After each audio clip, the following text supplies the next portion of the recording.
next story in the book is called Music and Art.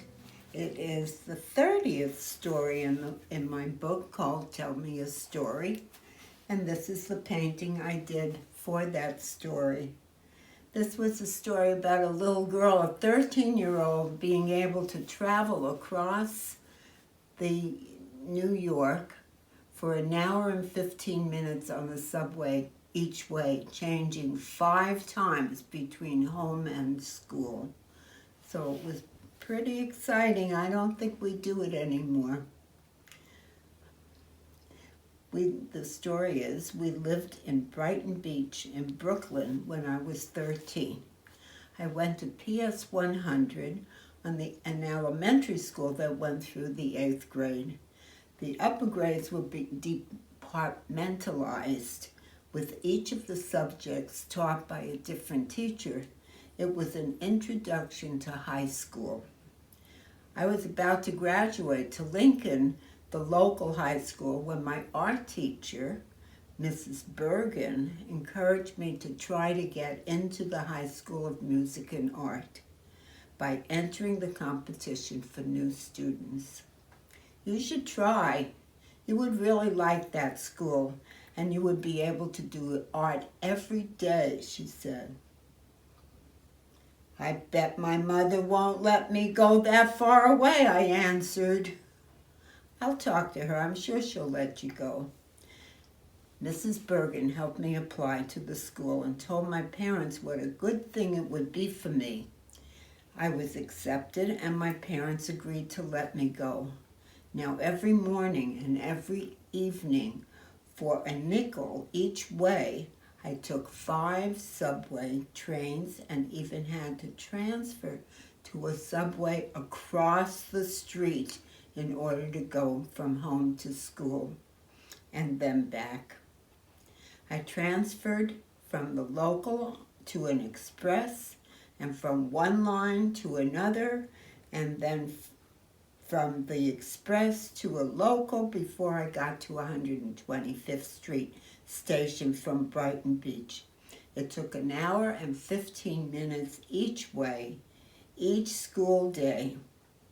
My mother and father were not sure that that's what they wanted for their child. I was not sure that it was what I wanted for me either. I had fought hard to get my parents' permission and had to work hard to apply to be accepted into the school. Now that I was there, I was scared and lonely. Everything was different. The kids came from all parts of the city, and the teachers were all different. And there were very few Jewish kids there. The classes were hard, and there was a lot of homework. The school day was longer because the curriculum was geared to both regular college-bound academic program and plus either music or art.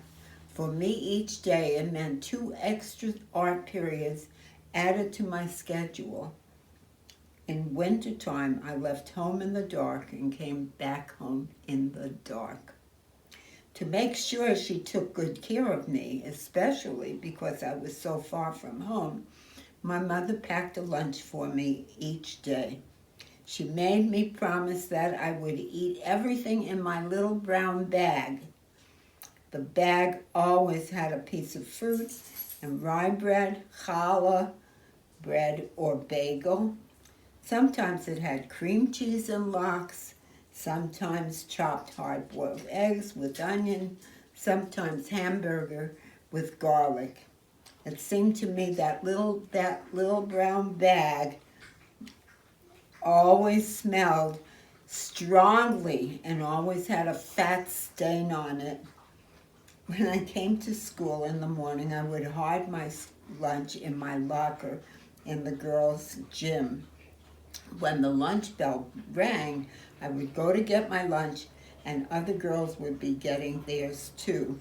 I was sure I saw noses wrinkle smelling the garlic in my lunch and while getting theirs too.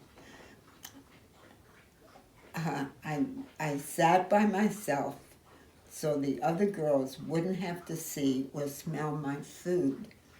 My mother's food I'd always loved now embarrassed me. Mom, why can't I have peanut butter and jelly on white bread like the other girls? I begged. What are you asking for? That's chazarai, pig food. Pui, that's not healthy food. Shame on you, Beatty.